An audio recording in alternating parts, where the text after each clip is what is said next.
Radio y TV3 Corregidora, cerca de ti.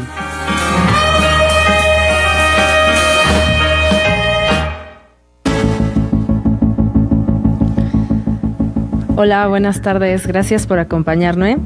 Bienvenidos a su programa Descodificando tus emociones. Yo soy Wendy Varela, terapeuta en descodificación biológica original. Y les recuerdo, el teléfono en cabina es el 671-8530. Nos pueden llamar para dudas, preguntas, cualquier mensajito. Por favor, háblenos a ese teléfono. Estamos transmitiendo en vivo desde Facebook. Búscanos como Radio y TV3 Corregidora. Dale clic, dale like y para que no te pierdas nada de la programación. También me puedes enviar un WhatsApp al 442-138-2892. Siéntete libre de pedirme que hable de cualquier tema, si tienes alguna duda, si también quieres una consulta privada, por aquí me puedes contactar. Y bueno, ¿cuál es el tema de hoy? ¿De qué vamos a hablar? He dividido en 2 programitas este tema súper interesante que muchos pidieron, que son las enfermedades de la piel. Por ahí me pedían que hablara de ciertas patologías y bueno, pues he reunido en esta primera entrega pues como una introducción, como una clasecita, ¿verdad? Para que empecemos a entender qué es la piel, cuáles son sus funciones biológicas y cómo es que las patologías tienen pie. Hay una frase que me gustó mucho que dice que la piel es el pergamino en donde se escribe nuestra historia desde nuestro nacimiento. Y esta frase es de Salomón Selam y estoy de acuerdo porque la piel es el órgano más grande que tenemos y a través de captamos todo lo que hay a nuestro alrededor y no nada más la sensación de que me alerte estar cerca de algo que me puede dañar, sino también las sensaciones positivas, que es el alimento afectivo, el alimento de protección y de muchas connotaciones. Entonces, ¿qué es la piel? O sea, biológicamente, científicamente, ¿qué es la piel? Pues como ya lo he dicho, es el órgano más grande de nuestro cuerpo. Está formado principalmente por 2 capas de espesor diferente, que es la epidermis y la dermis. Y aún más profunda se encuentra la hipodermis, aunque esta no se considera a nivel histológico parte de la piel en sí. Entonces nos vamos a centrar en estas 2 capas, la dermis y la epidermis. Y bueno, también vamos a hablar aquí de sus derivados, porque tenemos que considerar que no es solo la piel, sino también se expande a través de partes como el cabello, las uñas, las glándulas sebáceas, las glándulas sudoríparas y conforman, al final de cuentas, todo el sistema tegumentario. Y entre sus principales funciones, y aquí vamos a ir viendo cómo a través de las funciones vamos a ir viendo qué tipo de conflictos pueden estar asociados. Una de las principales funciones es la protección, ¿no? Esto, desde que nacemos, la piel contiene secreciones que pueden destruir bacterias. O sea que si yo estoy en contacto con alguna sustancia, con algún bichito, con algo que puede entrar y ser pues como un agente invasor, es estas secreciones de la piel que van a actuar como protección. Esa es su principal función. También a través de la melanina, que es un pigmento químico, nos va a servir también para protegernos de los rayos ultravioleta. Entonces actúa como esto que oscurece la piel y nada más tiene la función de proteger, de hacerla más resistente a estos rayos ultravioleta que están llegando y que pueden tener un daño celular si éstas entraran directamente. Cuando se expone la piel, por ejemplo, a una temperatura fría, a un calor intenso, esta es otra función de la piel que regula la temperatura porque si no nos freiríamos, ¿no? en nuestro propio interior, o al revés, o sea, nos congelaríamos. Entonces, ¿qué pasa aquí? Los vasos sanguíneos de la dermis se contraen o se expanden dependiendo de la necesidad, y por lo que la temperatura puede regularse y puede dar la respuesta biológica a esta necesidad. El calor se conserva debido a que estos vasos sanguíneos no continúan enviando calor hacia el cuerpo, ¿no? Es una maravilla, la verdad. Y, pues bueno, tienen que ser conscientes que todos los días mueren 1,5 millones de células cutáneas. Es increíble. Esto es como una constante renovación de nuestra piel. Se están formando nuevas células, pero también están cayéndose y muriendo millones de ellas. Para ser exactos, 1,5 millones. Y bueno, aquí ya hablando de las dos capitas, la primera que mencionábamos, la epidermis, como su nombre lo menciona, es epi, es la capa que está arriba, la capa más fina y más superficial, y está constituida por varios tipos de células. Esto va a sonar muy técnico, pero tiene un objetivo, se los prometo. Los queratinocitos es un tipo de célula de esta capa, de la epidermis. Los melanocitos, las células de Langerhans y las células de Merkel. Esto es muy importante si de verdad queremos comprender después cuando empiece a hablar de patologías. Por ejemplo, empezando por los queratinocitos. Los queratinocitos, estos representan el 90% de las células epidérmicas. ¿Qué significa esto? Que es prácticamente de lo que se compone la epidermis. Producen una proteína fibrosa llamada queratina, que muchos la hemos escuchado, ¿no? La queratina de las uñas, que es este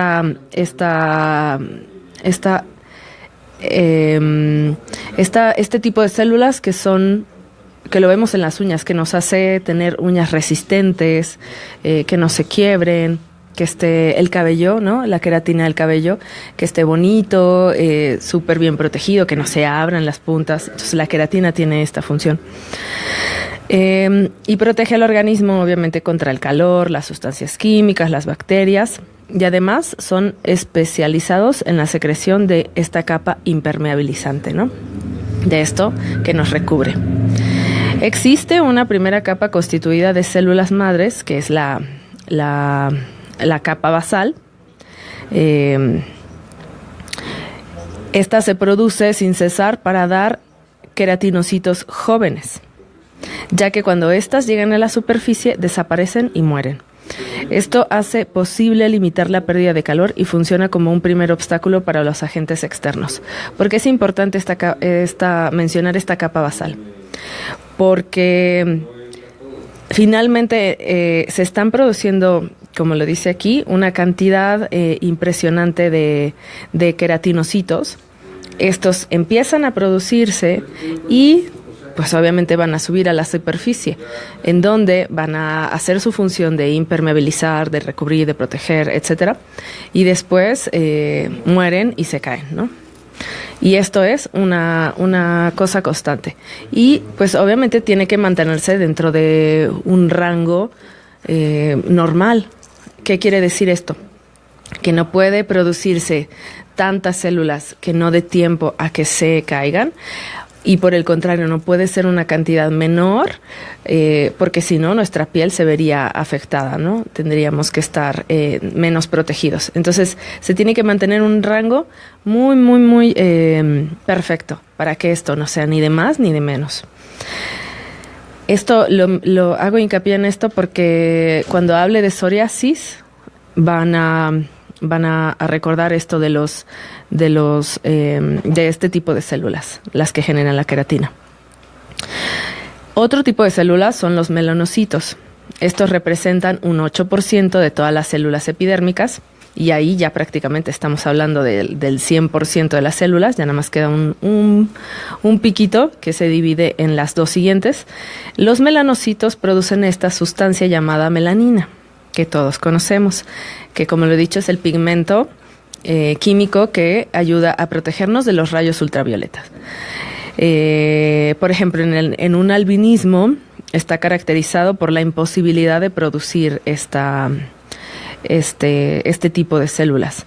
Y asimismo, por el contrario, en el vitíligo corresponde a la desaparición total o parcial de los melanocitos. O sea, en el albinismo hay cero producción, en el vitíligo hay una disminución parcial o total en ciertas áreas del cuerpo, provocando esta despigmentación que vemos, que es muy característica, ¿no? La aparición de estas manchas blancas en diferentes partes del cuerpo. Y bueno, ya en una cantidad muy, muy menor están las células de Langerhans, que es importante decirlo que aunque son poquitas, pertenecen al sistema inmunitario de defensa. Son fabricadas a nivel de la médula ósea y se instalan a nivel de la epidermis después de una migración, ¿no? O sea, vienen desde la médula ósea y poquito a poquito migran hasta llegar a la epidermis. Todo lo que pueda ser dañino y se pose sobre la piel, estas células se van a encargar de arreglarlo. Las células de Merkel, que es otra proporción muy pequeñita que tenemos ya en esta capa de la epidermis, que es de la menor proporción que hay, pero son muy importantes porque son receptores sensoriales que informan al organismo sobre los contactos cutáneos. O sea, es esto que nos hace que si nos estamos acercando al fuego, son estas células que nos activan la sensación de, o sea, me quema, ¿no? Me está lastimando, entonces puedo reaccionar. Por eso son muy importantes. Y de hecho hay ciertas patologías en donde estas células no existen en el organismo. Hay niños que nacen con este padecimiento y no pueden sentir nada y se pueden lastimar seriamente precisamente porque no está esta activación nerviosa que nos alerta de me está quemando o se me está congelando o me está picando o lo que sea, ¿no? A través de la sensación. Y entonces vamos a pasar a la segunda capa, que es la dermis. La dermis es la capa más profunda de la piel. Se constituye principalmente por tejido conjuntivo, que es el tejido conjuntivo que lo hemos hablado en nuestro programa del sistema musculoesquelético. Principalmente aquí sí es grasa y está un poquito del músculo implicado, ¿no?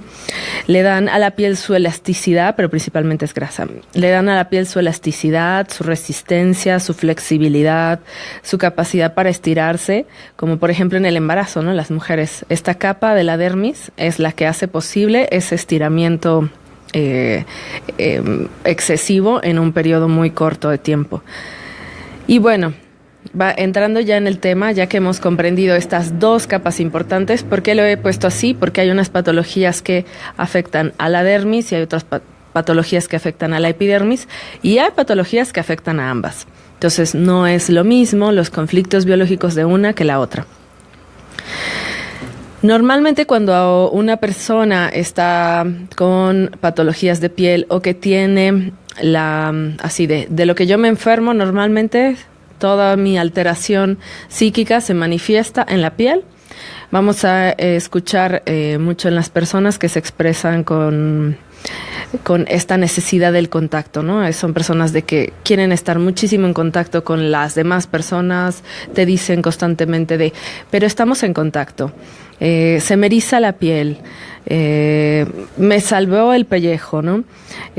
Porque estas frases después son muy importantes cuando determinamos el segundo del BioShock, el segundo en el que, ¿recuerdan? Todo estuvo bien y luego ya nada estuvo bien. Ese segundo, las personas se refieren a esa experiencia con estas frases de me dejó una huella muy honda en la piel, se me pone la piel de gallina de solo recordarlo, o sea, ese tipo de cosas que hablan de piel.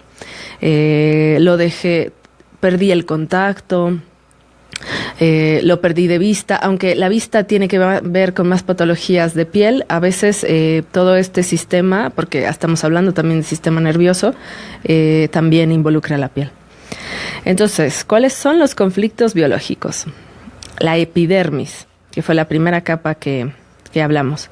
Vamos a hablar aquí de un tema de separación o ruptura de contacto, pérdida de contacto. Y también hablamos de contacto impuesto. En la dermis vamos a hablar más en el tema de la protección y de la agresión. Y también hay un tema aquí de desvalorización estética, donde entran temas como el acné.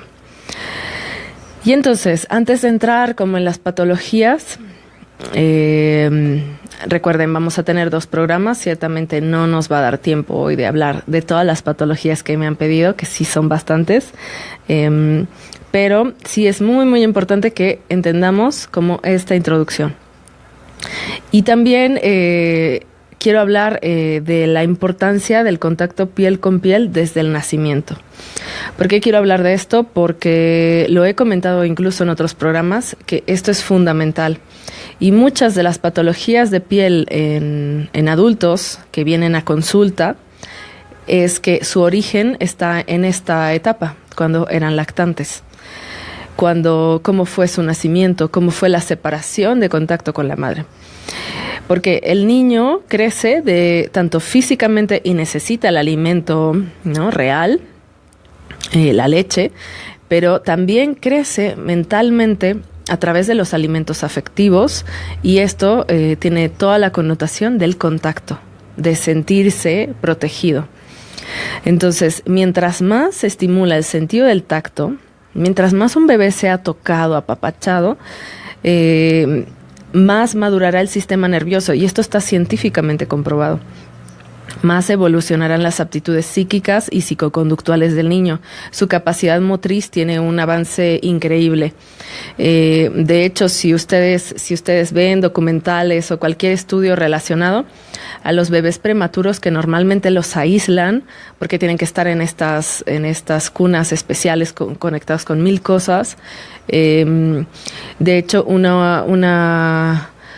un hospital, no recuerdo cuál hospital en Estados Unidos, empezó con la práctica de dar masajes a los bebecitos, o sea, a los prematuros, que las enfermeras estuvieran tocándolos, ¿no?, que les hicieran masajito, y esto hacía que salieran más rápido, que ganaran más peso, que evolucionaran, pues, que salieran de esta etapa crítica, ¿no?, por el hecho en sí de ser prematuros. Entonces, todo esto ya después se ha comprobado que lo que se estimula, porque a través de la piel también está nuestro sistema nervioso, sentimos, y esta necesidad, porque imagínense, un bebé está en el vientre de su mamá, protegido, sin la necesidad de nada, está en el calorcito, está súper bien, y de repente cambiar de un ambiente a otro es un cambio súper brusco.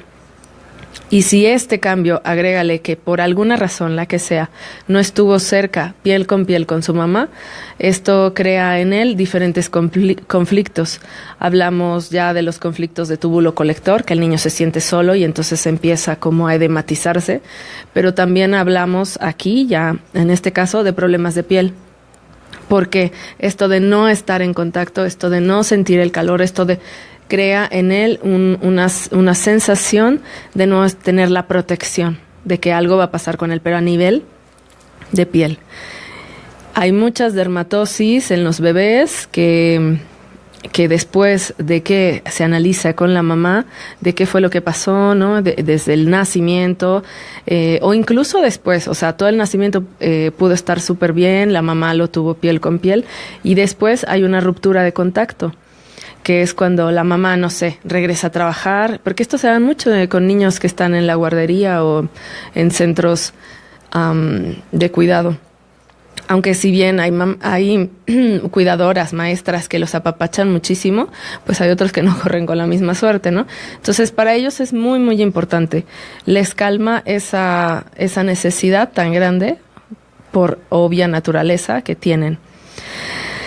Y entonces yo propongo que aquí cada quien vaya buscando. Si tú tienes una patología que tiene muchísimo tiempo, ¿no?, tienes muchísimo tiempo con ella, o que te empezó en tu infancia, yo te diría, ve buscando cómo fue tu llegada al mundo, cómo fue el contacto con mamá o la ruptura de contacto con mamá, si ella se tuvo que ir a trabajar. Es que yo escucho historias como, nací, todo bien, pero mi mamá estaba como, le fue mal y entonces la tuvieron a ella que hospitalizar, ¿no? Y entonces el bebé, cero contacto.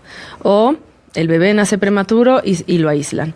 O hay casos incluso de muerte, o sea, la mamá muere en el parto, ¿no? Y esto también genera estas patologías de piel después. Entonces ve investigando cuáles fueron tus circunstancias. Fuiste, colocaron un cunero, o sea, no necesariamente tienes que ser prematuro, ¿no? Haber sido prematuro. Esta práctica que de verdad, gracias a Dios, se está erradicando cada vez más, de que nacen los niños y hay esta sala horrible de cuneros en donde los llevan y ahí los dejan como, ¿no? Ya, crece y bienvenido al mundo de una forma espantosa. Entonces, fuiste llevado a un cunero, estabas con ella en el mismo cuarto. ¿Cómo fue? Investiga todo lo que sea posible de cómo fue esto. Y también en tus primeros años, sobre todo los primeros 3 años, que marcan muchísimo esta sensación y este conflicto que se pudo haber desencadenado de ruptura de contacto. También, si la mamá pudo amamantar a su bebé, si no lo pudo hacer, o sea, todo esto influye. Y recuerden que en esta etapa es primordial. Son las primeras experiencias, lo que le llamamos las improntas. Entonces, eso, la piel registra. Es como una grabadorcita. Entonces, esas primeras experiencias, esas improntas, se quedaron literal grabadas en la piel. Y después, puede ser que eso, yo no tuve síntomas ni de bebé ni de niño, pero cuando voy a mi vida adulta, eso hace como un clic, siempre es, ¿no?, el evento programante que está en la infancia o de bebés y el evento desencadenante de adultos, y entonces ahí sí desencadena aquí ya de adultos el síntoma. Se hace como un hilito, se unen los dos eventos y sale el síntoma. Entonces, también por eso es muy importante que aunque no tuviste síntomas de niño o de bebé, puedas investigar todos estos factores. Entonces, para entrar en el tema, iba a empezar con psoriasis, pero la verdad es que la psoriasis es un tema extenso y yo creo que ya no tenemos tanto tiempo. Entonces me voy a voy a dejar la psoriasis para el siguiente programa y voy a hablar de 2 conflictos hoy nada más. Uno es el acné. Aquí en los temas de acné, yo lo diría como en una palabra. Bueno, como en 3, más bien. El acné es igual a no me acepto. Sí, no me acepto. Hay el conflicto aquí es de desvalorización estética y de agresión. O sea, es un círculo vicioso, es como un bucle. ¿Por qué digo que es así, tan sencillo como no me acepto? ¿Y por qué sea tan común en los adolescentes? O sea, ustedes váyanse atrás en el tiempo, porque todos fuimos adolescentes, o vean a sus adolescentes que tienen en casa, o sus vecinos, o sus amiguitos. ¿Qué pasa, no? ¿Qué pasa con algunos adolescentes que sí tienen el problema muy severo del acné y otros no? Es esto de no me acepto. Imagínense, esta etapa en sí es súper complicada porque estás aquí desarrollando tu identidad, estás aquí definiendo o remarcando tu sexualidad, porque la sexualidad se define mucho antes, pero aquí estás como ya en el rollo de la aceptación. O sea, es una cosa, para los que tienen hijos adolescentes lo saben, es una cosa tremenda. Entonces, de que si no entro al grupito, de que si no soy aceptado, de que si ya me vieron feo, de que si no traigo la ropa super nice y estoy igual que todos, y que el peinado, y de que la marca, y que el reloj, y de que, bueno, no, 1000 cosas, ¿no?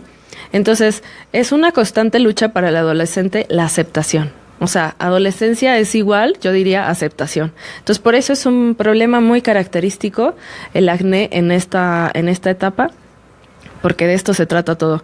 Desvalorización estética y agresión. Es decir, está un primer conflicto de no estar en la aceptación, no me ven bien, y escuchen las palabras, no me miran bien, porque implica que es nuestra cara, es la presentación, es lo primero que sale como a que todos me miren, ¿no? Ya después está el resto.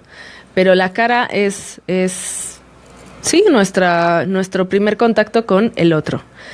Y en esta etapa súper difícil, pues imagínense. Entonces es de no me ven bien, no me aceptan. Y al final de cuentas, acuérdense que el otro no existe. No me aceptan, pero al final de cuentas es la persona en sí que no se acepta. Yo no me acepto. Y estoy en una constante crítica. El acné se instala y después, porque es un bucle, porque el mismo síntoma, o sea, ya que estoy con el acné, el mismo síntoma desencadena más de lo mismo. Se vuelve un conflicto que llamamos autoprogramante, en donde yo ya me veo al espejo y es peor, ¿no? O sea, ahora no.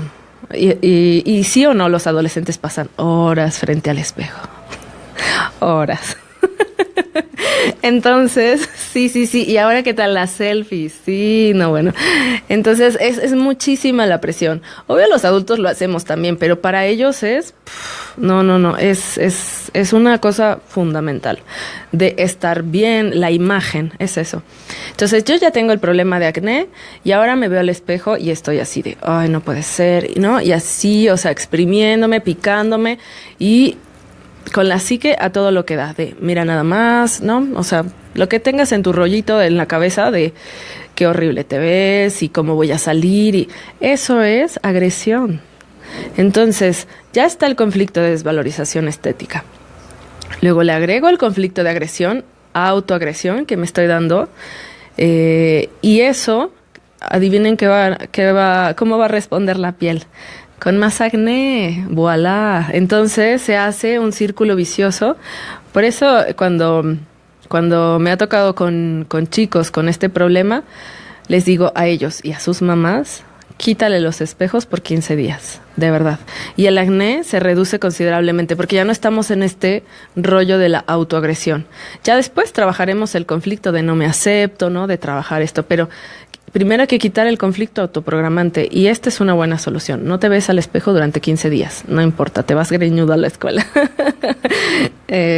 Entonces, es ese en sí el problema. ¿Y por qué después puede suceder en los adultos? Bueno, lo que normalmente he visto es que este problema se instala en la adolescencia y se mantiene hasta la vida adulta, ¿no? Pero si bien hay otros casos en donde no tuve acné, nunca jamás en mi adolescencia y ahora a mis 20 y tantos, a mis 30 y tantos, o sea, parezco adolescente, ¿no? Hasta dicen. Entonces, pero es lo mismo, es el mismo conflicto. ¿Qué situación viviste justo antes de la aparición del acné en donde te viste envuelto en una situación de desvalorización estética, de la no aceptación, ¿no? De uno mismo? Y esto es el acné. Entonces, no nos va a dar tiempo de otro conflicto, pero yo los dejo con esta reflexión. 5 minutos. Sí, tenemos tiempo, muy bien, 5 minutos. Bueno, vamos a escoger uno rapidito. Es que son tantos. Bueno, vamos a hablar, sí les puedo decir de qué vamos a hablar. Vamos a hablar de psoriasis la próxima vez. Vamos a hablar del herpes en el siguiente programa, del vitiligo, de la hiperhidrosis o transpiración, que es un problema muy común, del lupus eritematoso, del cáncer de piel y bueno, todos sus derivados. Y bueno, cerramos para hablar de las verrugas, con que es un tema muy chiquitito. Las verrugas, ¿qué son? Son tejido cicatrizal y tienen el sentido de proteger la zona de agresión, así. Tan sencillo. O sea que sí, porque salen en los dedos los que se llaman mezquinos, ¿no? Pero también te puede salir en otras partes del cuerpo. Y sí hay que agregar el conflicto dependiendo la parte del cuerpo. Por ejemplo, es muy común que a los niños les salgan mezquinos cuando empiezan a escribir, porque ahí también hay un conflicto de desvalorización. Y entonces, ¿cuál es el conflicto de desvalorización asociado a los niños que empiezan a escribir? Eso, que no lo logran, y las mamás no ayudan, ¿verdad? Y las maestras menos, entonces están ahí tras, entonces el niño está en un estrés horrible de no me sale bien la letrita, no me sale bien el palito y así y todo, y la desvalorización se instala en el niño y esta verruguita que conocemos también como mezquino tiene la intención de proteger la zona. O sea, el niño obviamente entra en una autoagresión, porque ya sea externa, que la mamá esté diciendo, pero mira qué bruto, ¿no? De que no te sale, que cómo es posible, que mira qué cochinadas, porque sí que las hay. Sí que las mamás a veces se ponen muy duras. Y también en las clases, ¿eh? Hay maestras muy, muy duras. Entonces, imagínense el estrés para el niño. Entonces, la verruga tiene la función de proteger la zona. En este caso, por eso salen en los dedos. Y hay niños que literal, de verdad, se llenan de esto en las manos. Entonces, también está relacionado con un conflicto de suciedad, de autocrítica o de fealdad. O sea, que si yo tengo, por ejemplo, que pueden salir en la cara, es un poquito el rollito como en el acné, pero aquí es como de no me siento bonita, ¿no? Normalmente les pasa más a las mujeres, pero también que los hombres lo pueden sufrir. Y entonces es el conflicto de fealdad, por ejemplo, de que no me siento bonita y todo, y pues, ¿qué hace? Se protege. O sea, la zona en donde estoy mandando la agresión se protege. El ataque o agresiones vienen del sentimiento también de no ser respetados, de sentirse atacados, y este ataque puede ser externo o de uno mismo. Difamados, ser objeto de burlas. Por eso tiene esta función, como ser estos mini escudos para protegerse de esos ataques. ¿Qué tal? Entonces, bueno, ya más o menos les adelanté de qué vamos a hablar la siguiente semana. Y pues con eso cerraríamos. Dejamos los temas más extensos para el siguiente martes aquí a las 12:30.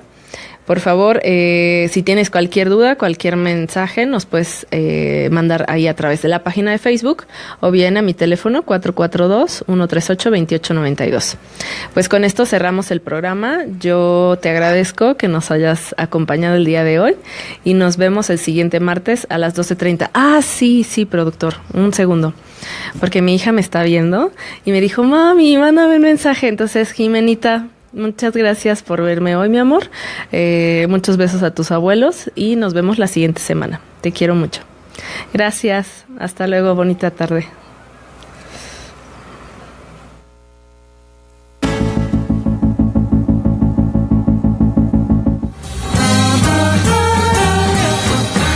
Radio y TV3 Corregidora. Cerca de ti.